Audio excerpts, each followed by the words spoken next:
Bismillahirrahmanirrahim. Assalamualaikum warahmatullahi wabarakatuh.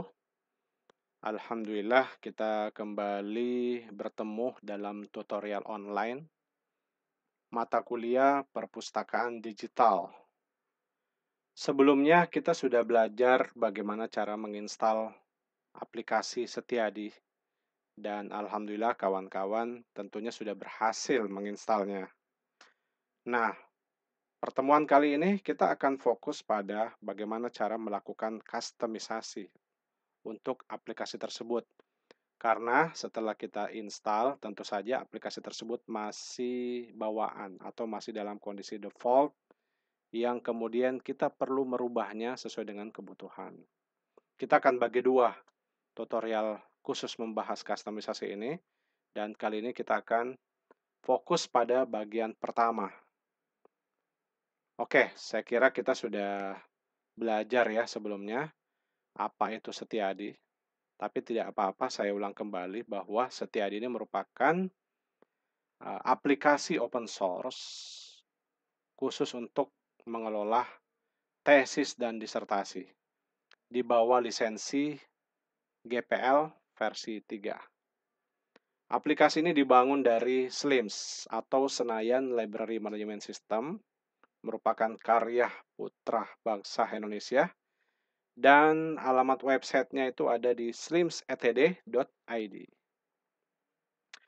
Sekali lagi bahwa aplikasi ini bertujuan untuk mengelola repositori institusi seperti tesis dan disertasi. Namun demikian, sebenarnya tidak hanya tesis dan disertasi saja, tetapi juga bisa mengelola dokumen-dokumen digital lainnya, seperti artikel jurnal, e-books, reference digital, fiksi, disertasi, skripsi, proceeding, dan sebagainya. Jadi lebih luas sebetulnya ya ada fungsi daripada aplikasi Setiadi ini. Kustomisasi menurut bahasa itu artinya dibuat menurut pesanan atau kebutuhan. Jadi kalau kita misalnya mendownload sebuah aplikasi, itu biasanya masih bersifat default ya atau bawaan, dan ketika kita akan menggunakannya ada beberapa hal yang harus kita setting atau kita custom sehingga itu akan menjadi sesuai dengan kebutuhan kita atau perpustakaan kita. Dan kita juga tentunya menyadari bahwa kebutuhan masing-masing perpustakaan itu tentu saja berbeda-beda, tidak ada yang sama. Jadi kita perlu melakukan custom. Dan ini menjadi bagian yang penting juga di dalam membangun perangkat atau sesuai dengan kebutuhan perpustakaan kita ke depannya. Apa saja biasanya yang harus di-custom ya untuk perpustakaan digital? Yang pertama tentu saja nama perpustakaan, kemudian logo, siapkanlah logo. Kemudian favicon. Favicon itu adalah logo kecil yang ada di website. Kemudian foto atau galeri, biasanya ada beberapa foto yang menjadi representatif atau wakil dari website perpustakaan kita. Kemudian menu navigasi, apa saja isinya. Kemudian footer.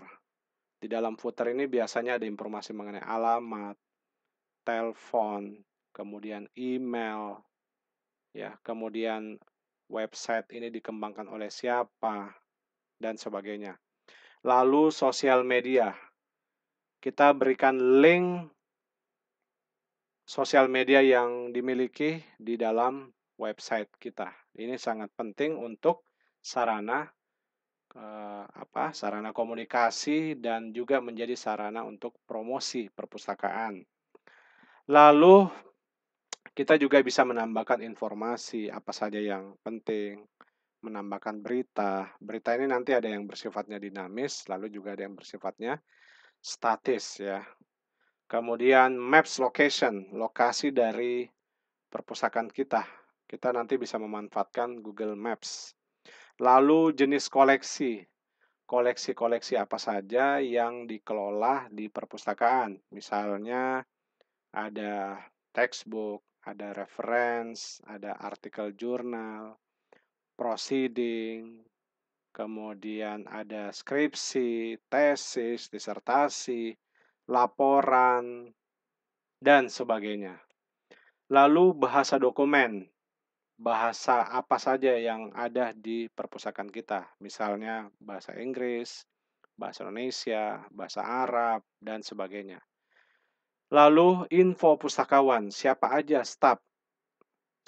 pustakawan yang mengelola perpustakaan kita. Biasanya ada informasi-informasi mengenai mereka, seperti itu. Dan tentu saja hal-hal lainnya yang juga perlu kita perhatikan, tetapi secara umum informasi-informasi ini biasanya kita harus menyetingnya di awal. Oke, mari kita lihat. Nah, kalau teman-teman lihat, ini adalah contoh website Setiadi yang sudah saya ubah. Di sini kita bisa melihat logo, sudah ada namanya, Perpustakaan Fah UIN Syarif Hidayatullah Jakarta. Kemudian ini adalah logonya. Lalu di atasnya kita bisa melihat ada Pevicon. Nah, inilah yang disebut dengan Pevicon. Logo kecil ya yang ada di atas ini. Kemudian di samping kanannya ini ada menu navigasi. Ini juga udah saya tambahkan. Sebagai contoh di bagian about, jika saya klik, di sini ada profil, ada visi misi dan tujuan pustakawan. Kalau saya klik, nah ini akan muncul informasi mengenai profil, ya. Kemudian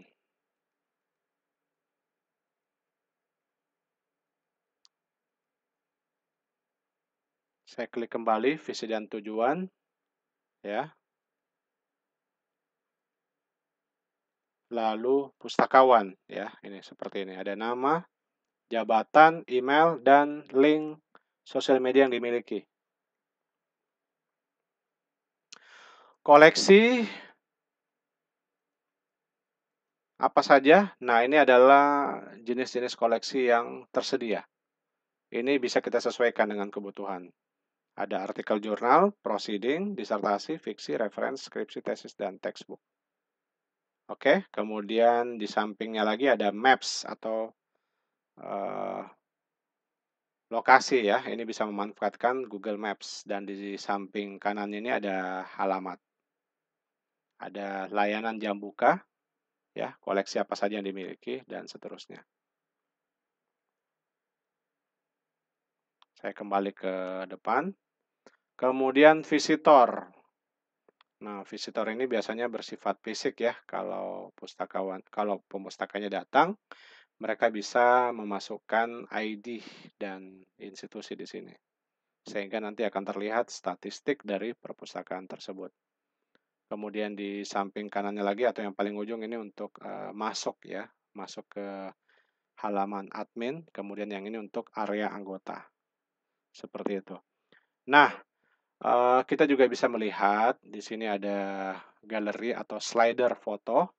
Ini juga bisa kita masukkan foto-foto yang representatif yang mewakili dari perpustakaan kita ya. Nah, ini kita bisa melihat ada 4 ya, ada 4 foto. Kita coba percepat. Nah, seperti ini ya.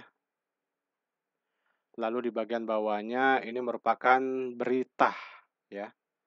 Berita atau informasi yang disediakan oleh perpustakaan. Ini juga kita bisa mengupdate secara berkala sesuai dengan kegiatan-kegiatan yang diadakan. Seperti itu.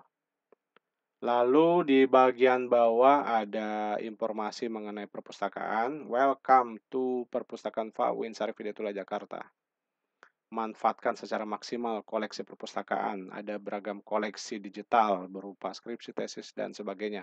Ini kemudian nanti kita bisa mengklik read more. Nah, di sini ada koleksi.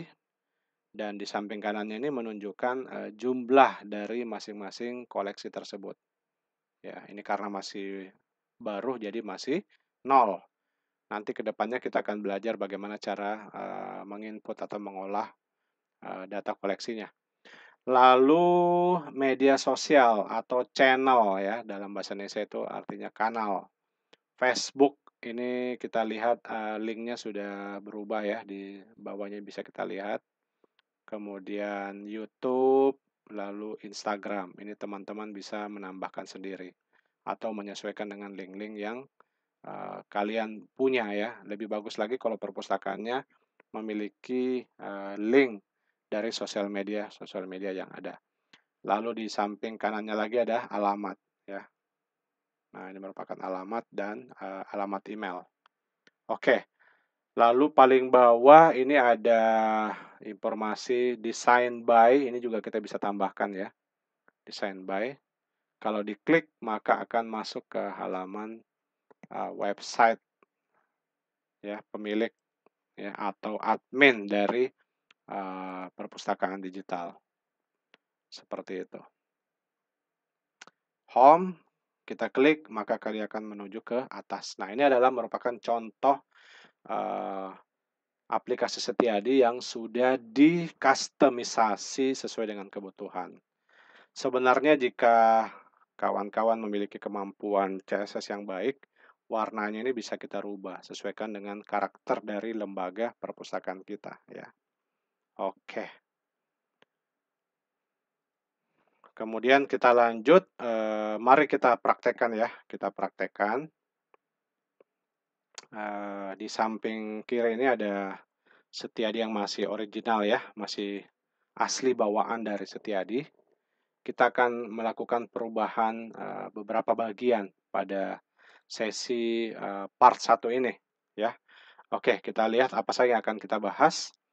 Yang pertama adalah menghapus folder installer. Nah, ini penting sekali kita lakukan untuk menjaga sisi keamanan ya dari aplikasi kita. Kita coba masuk pustakawan.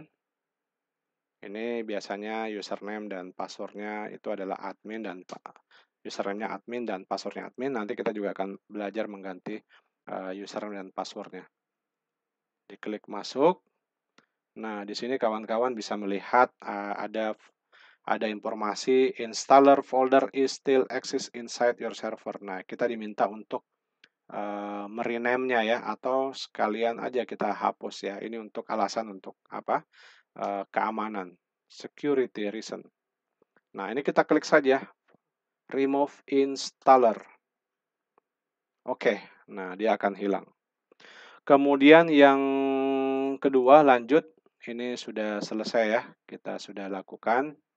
Saya tandain saja atau ini saja ya. Memperbaiki pet MySQL. Ini tujuannya supaya kita bisa melakukan backup database secara langsung melalui sistem. Ya, bagaimana caranya? Nanti kita lihat ya, bagaimana cara memperbaiki posisi pet dari MySQL tersebut.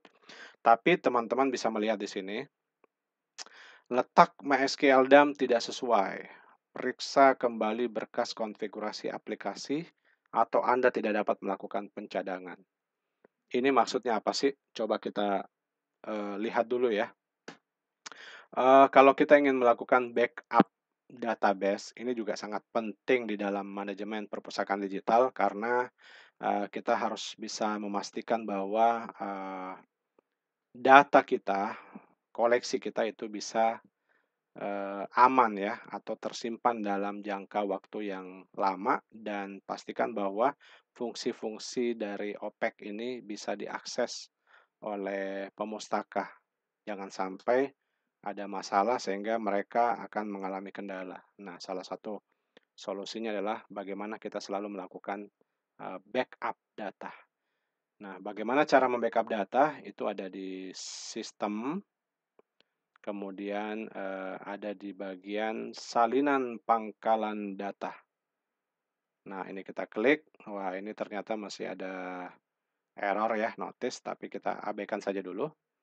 Nah, kemudian kita klik mulai salinan baru. Ya, di sini saya sudah mencoba melakukan backup ya. Biar ada informasi mengenai kapan kita membackup-nya dan di mana lokasinya. Oke, kita coba klik mulai salinan baru. Nah, kita sudah berhasil membackup, tetapi apakah benar atau masih belum sesuai? Kita cek alamatnya ada di mana sih? Alamatnya ada di c_sam_htdocs_setiadi_ori files backup ya. Nah, ini ada path-nya. Nah, ini kawan-kawan bisa masuk ke sini untuk melihat backup-nya. Oke, kita coba saja klik masuk ke foldernya. C, kemudian sam, htdocs, lalu setiadi_ori. Kemudian kita masuk ke folder files, kemudian ke folder backup. Nah, disinilah tempat penyimpanan backup yang kita lakukan ya melalui sistem Setiadi. Kita klik, nah di sini ada file backup ya. Biasanya ini berdasarkan tanggal ya, tanggal 18 bulan 4 2020. Nah, di sini kita bisa melihat ternyata backupan ini belum sesuai ya. Kenapa? Karena hasilnya masih 0 KB. Kalau kita coba buka edit with Notepad++, isinya kosong. Ini berarti masih gagal atau belum tepat. Saya ulangi sekali lagi ya. Kalau kita buka menggunakan Notepad++ atau Notepad atau WordPad, ini isinya kosong. Artinya ini masih belum berhasil kita lakukan backup. Oke, ini kita hapus saja. Kemudian kita coba perbaiki. Kita coba perbaiki. Nah, bagaimana cara memperbaiki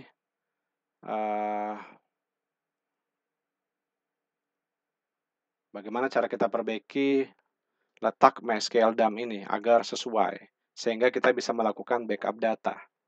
Oke, kita langsung saja.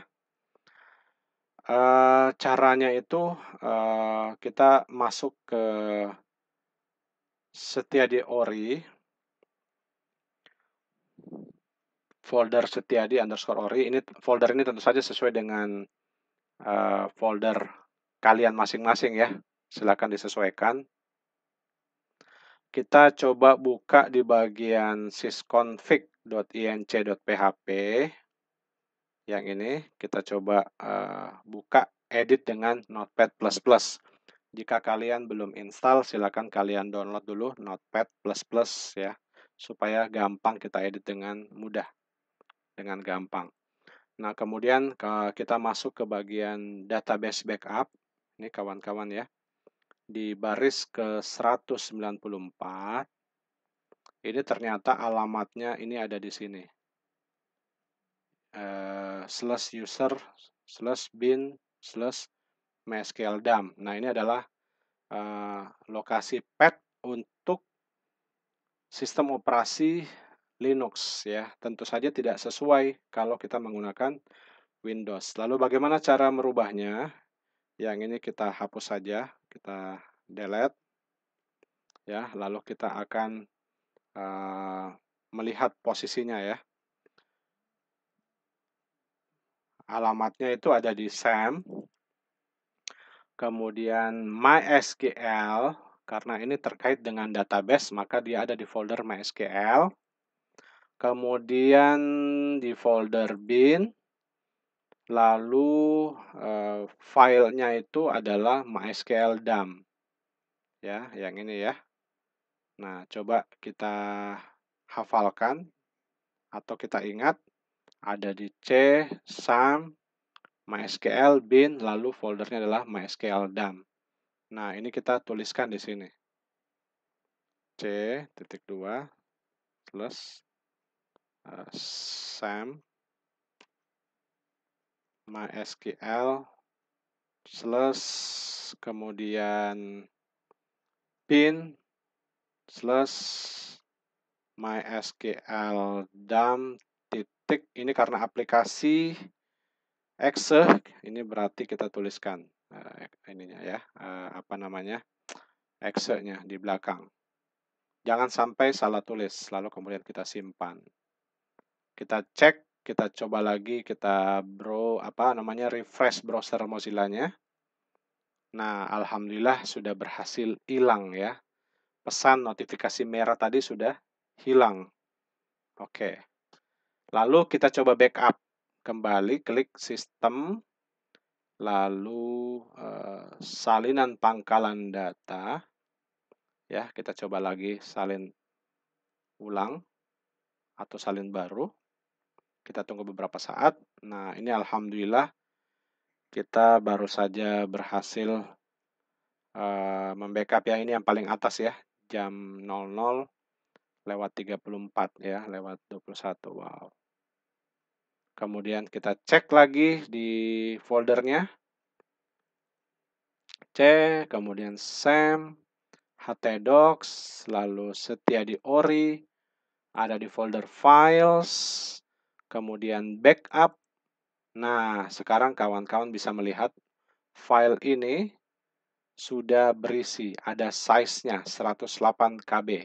Kalau sebelumnya kan 0, tidak berhasil. Kali ini kita udah berhasil membackup. File inilah yang akan kita gunakan untuk merestore ketika aplikasi kita ini bermasalah. Coba kita buka isinya, apakah benar. Klik Edit with Notepad++. Nah, ini kawan-kawan bisa melihat. Inilah isi dari database MySQL Slims ya. Oke, ini yang kemudian kita butuhkan untuk merestore jika ada kendala. Nah, seperti itu ya. Jadi ini berhasil kita lakukan. Kita berhasil memperbaiki path MySQL DAM.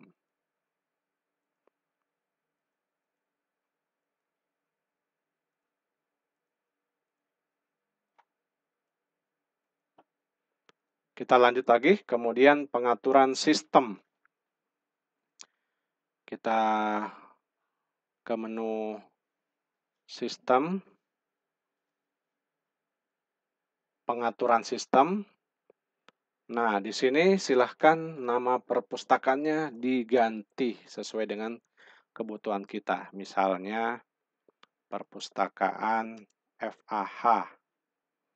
Lalu nama tambahan perpustakaan, ini kita juga sesuaikan. Misalnya saja UIN Syarif Hidayatullah Jakarta ya. Silakan sesuaikan dengan kebutuhan.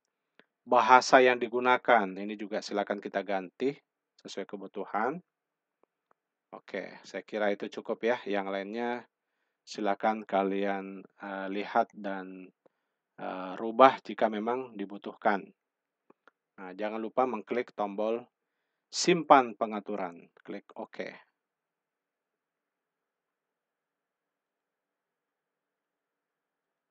Nah, ini udah berubah ya.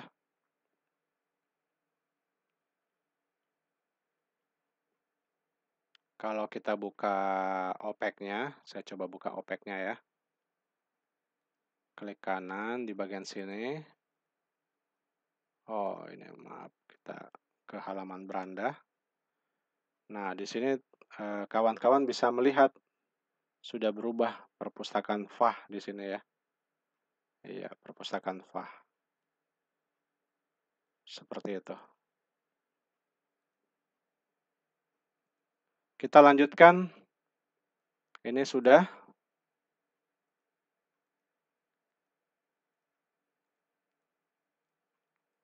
Lalu ganti username dan password. Nah, ini juga penting untuk keamanan. Kita pindah ke bagian sini. Ini bisa diklik admin ini. Nah, silahkan kalian rubah. Klik edit data. Silahkan. Edit lagi, kemudian diganti ya. Misalnya Azwar Muin. Username-nya sebaiknya diganti karena username admin itu sudah sangat umum ya, sudah sangat diketahui oleh banyak orang. Jadi sebaiknya username juga diganti. Kemudian nama aslinya silakan diisi sesuai dengan nama kalian masing-masing. Sebagai super admin, ingat bahwa kalian di sini adalah sebagai super admin. Tipe keanggotaannya pustakawan atau staff. Kemudian ini adalah alamat email. Lalu jika kalian memiliki Facebook, Twitter, LinkedIn, Reddit, Pinterest, dan sebagainya, ini juga silakan kalian isi. Tapi kalau tidak memiliki, silakan dikosongkan saja. Kemudian upload foto kalian di sini, ya. Lalu kata sandinya juga silakan kalian isikan.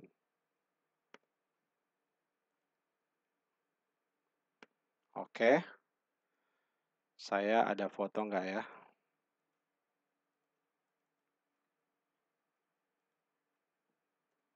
Oh, ini saya harus nyari-nyari dulu ya untuk foto. Nanti saja, tapi intinya silakan kalian upload foto kalian di sini sehingga nanti fotonya muncul, ya. Saya klik perbarui, klik OK, ya.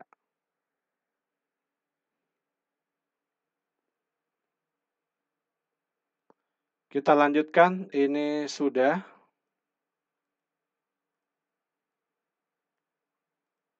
Lalu kemudian isi data pustakawan, ya.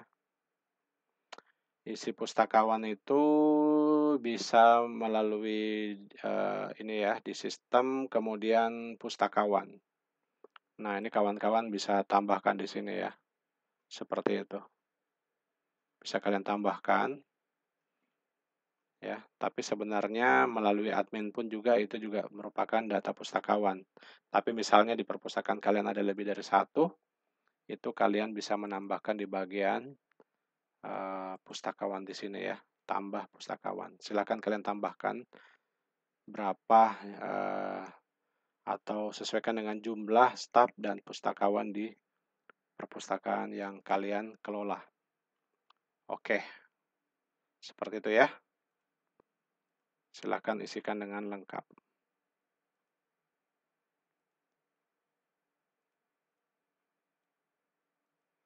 Kemudian menambah jumlah koleksi. Nah, di sini kita bisa menambahkannya atau mengeditnya pada bagian master file, lalu tipe koleksi. Nah, kalau secara default itu masih hanya 3 aja. Nah, silahkan kalian tambah koleksi di sini, lalu tuliskan, misalnya skripsi, simpan, ya. Nah, di sini udah bertambah. Lalu tambahkan lagi tesis. Oke.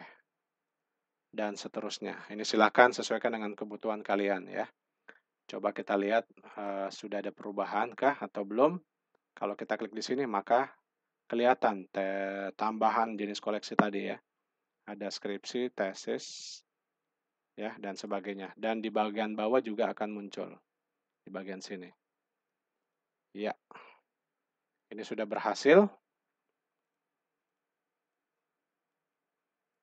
Kemudian tambah bahasa dokumen. Kita bisa menambahkannya di master file juga ya. Di master file pada bagian bahasa dokumen. Nah, ini by default ada bahasa Inggris, kemudian bahasa Indonesia. Silakan tambahkan misalnya bahasa Arab ya, itu kodenya AR. Kita tulis dengan Arabic. Ya, silakan tambahkan bahasa-bahasa yang lain yang memang tersedia di perpustakaan kalian. Oke, sudah. Silakan kita tambahkan lagi. Lalu ubah lokasi perpustakaan ya, ini maps ya, ini terkait dengan, oh maaf ini bukan maps tapi ini ya, kita bisa merubahnya di bagian master file juga. Maaf, ada di sini. lalu lokasi. Nah, by default tertulis My Library. Ini kita bisa sunting, kita edit, kemudian kita ganti. Biasanya yang singkat aja, jadi kita nggak usah menuliskannya dengan panjang.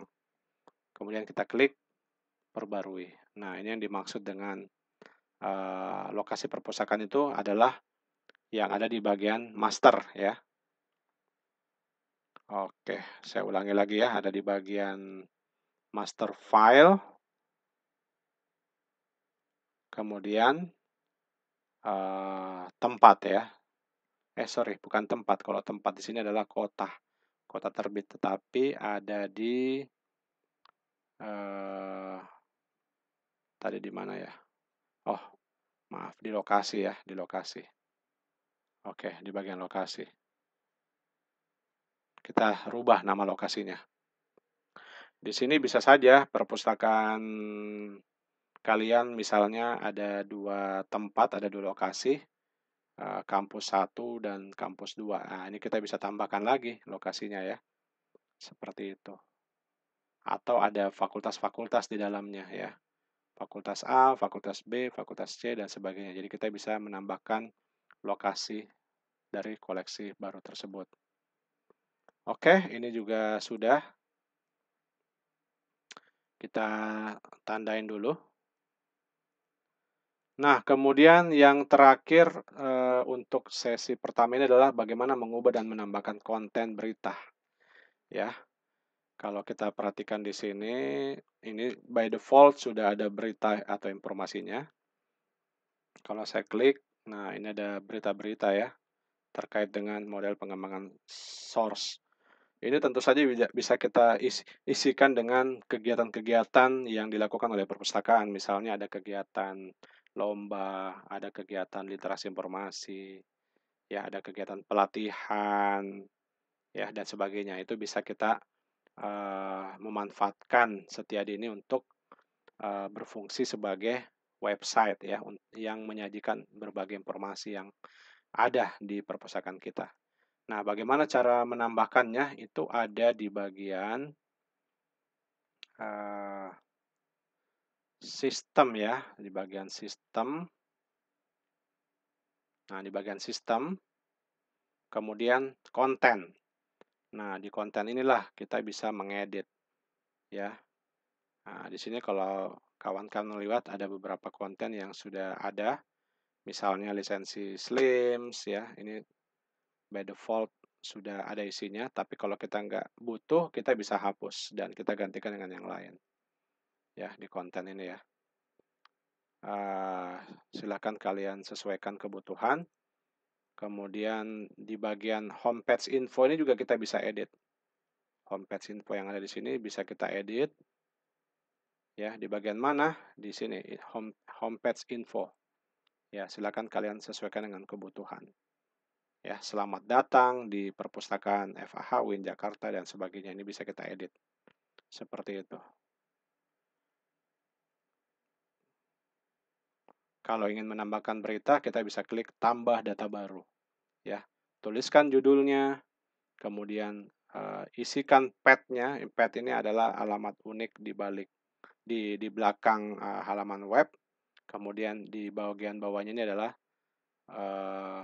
beritanya ya. Sebagai contoh, jika kita lihat di sini di bagian konten, saya contohkan aja ya, misalnya model pengembangan open source. Teman-teman perhatikan, ini adalah judulnya, model pengembangan open source.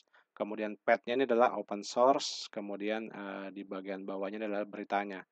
Nah, lihat ya, pad-nya adalah open source. Saya coba perbarui dulu. Kalau kita lihat berita ini, yang ini, model pengembangan open source, saya klik. Nah, teman-teman lihat di bagian URL-nya. Nah, ini adalah pad yang dimaksud tadi, open source. Ini adalah pad-nya. Nah, index.php, tanda tanya P sama dengan open source. Jadi P ini adalah patch ya. Ini adalah pad unik dari artikel tersebut. Itu maksudnya seperti itu, teman-teman. Nah, jadi kalian bisa menambahkan konten dari berita-berita di website, Setiadi ini. Oke, alhamdulillah kita sudah berhasil, melakukan kustomisasi part satu ya, part satu. Ini adalah basic-basic yang bisa kita pelajari dan coba praktekkan ya. Untuk part 2 nanti kita akan belajar untuk yang lebih, eee, advance ya, misalnya mengganti logo, favicon, kemudian slide foto ini, ya, dan sebagainya. Oke, itu yang bisa saya berikan dulu untuk kesempatan kali ini. Silahkan kalian pelajari dan kalian praktekkan ya untuk, latihan bagaimana mengcustom aplikasi Setiadi yang telah kalian install di laptop kalian masing-masing. Semoga bermanfaat dan kita tutup hamdalah. Alhamdulillahirabbil alamin. Assalamualaikum warahmatullahi wabarakatuh.